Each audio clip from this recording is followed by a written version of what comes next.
Hello, this is Legal Advisors World. My name is Saint Francis, and here we answer all your legal questions in the most simplified manner. If you are seeing my face for the first time, I would like you to subscribe. I would like you to like this video. I would like you to share it. I would like you to drop your comment in the comment section. Thank you for doing that. Yes, this is a continuation of our series on criminal law, our criminal law series. And today, we will be talking about the content of crime, law and morality. Law and morality. There has been an age-long conversation on whether morals should influence law or whether laws should enforce morality. There have been dissenting opinions. Some people who are considered pro-morals believe that morals have existed from time immemorial, and that if a larger section of the society believe an act to be immoral, then that act should be criminalized. That act should be a crime. But we have another section or another set of scholars that are called positivists. Remember when we talked about the different types of law? One of the types of law we considered was human or positive law. So these people who believe in man-made laws believe that morality has nothing to do with criminal law. Morality should have nothing to do with criminal law. That morality should be on its own. Criminal law should be on its own.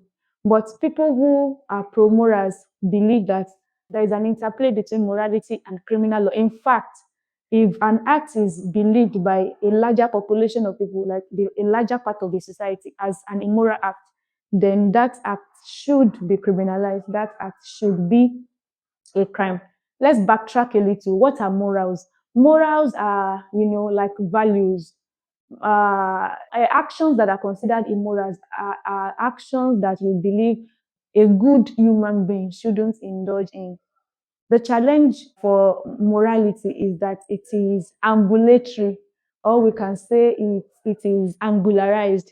What is considered to be morally good here in a particular village or a particular state might be considered immoral in another society. So even though there are morals that are similar, that are general. Okay, for example, we believe we shouldn't oppress a vulnerable human being. That can be similar in many places, but there are certain things that are considered morally good. For example, in Yoruba land, that means nothing in Hausa land. Maybe our mode of greeting.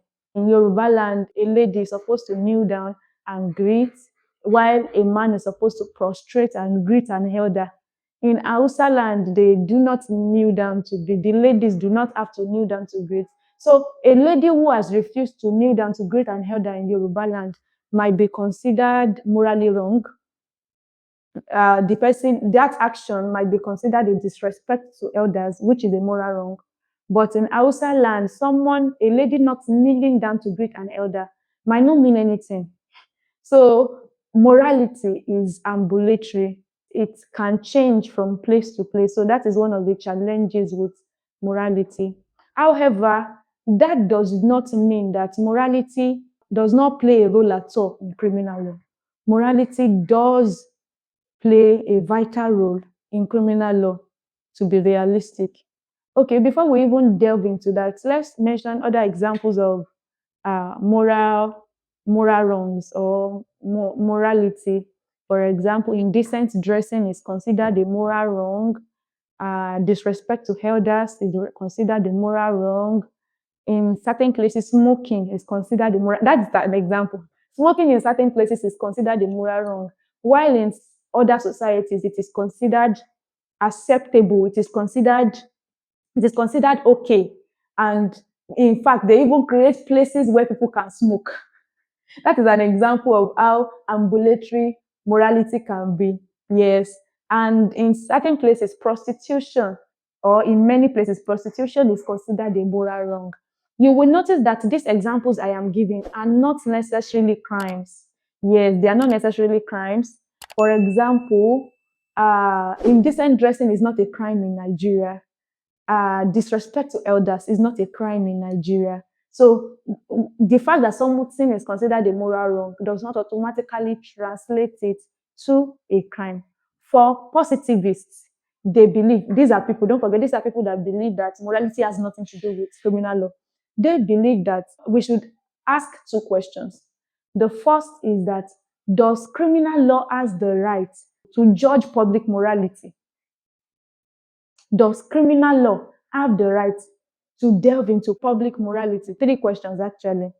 Then the second question is that, if it has the right to judge public morality, should it judge it in all cases? Should criminal law be allowed to judge morality in all cases? You know, is it enforceable? What positivists are more concerned about is, okay, this action that has been done, does it harm the object of the action? The person that the action was done against, does it harm them? Number two, is it enforceable? It's as simple as that. So if your answer to the first question, does it harm the object, is no, then your answer to is it enforceable too will be no. Then positivists believe that that action should not be a crime. For example, someone dressing improperly, does it harm the people seeing it? At least there's no physical harm. The answer is no. Is it enforceable? The answer is also no. So it shouldn't be a crime. That's how positivists think. However, people who are pro-morals believe that if a larger portion of the society believes that this is morally wrong, then it should automatically be a crime. And we have examples of crimes, for example, in Nigeria, that have been influenced by morality. Homosexuality, for one, is a very good example.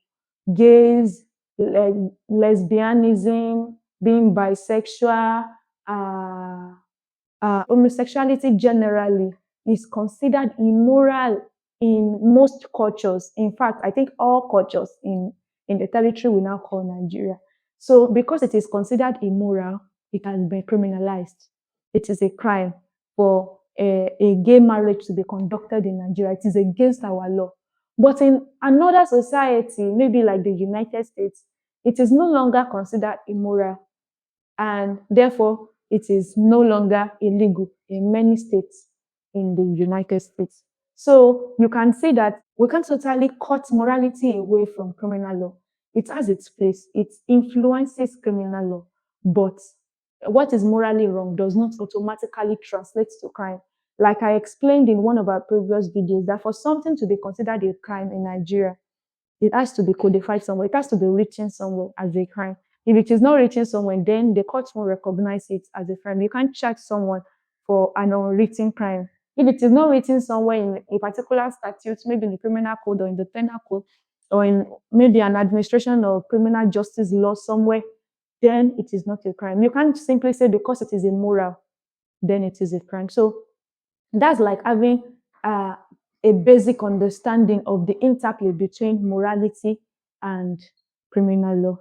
Thank you for watching today's video. I would like to say again, please subscribe if you're watching from YouTube. Please like this video, please share, drop your comments and your questions in the comment section. If you are a law student watching this, I'll commend you to your textbook, your criminal law textbook, for further and better explanations on the interplay between morality and criminal law, so that you can also get cases, current cases, which will be helpful for you in your examination.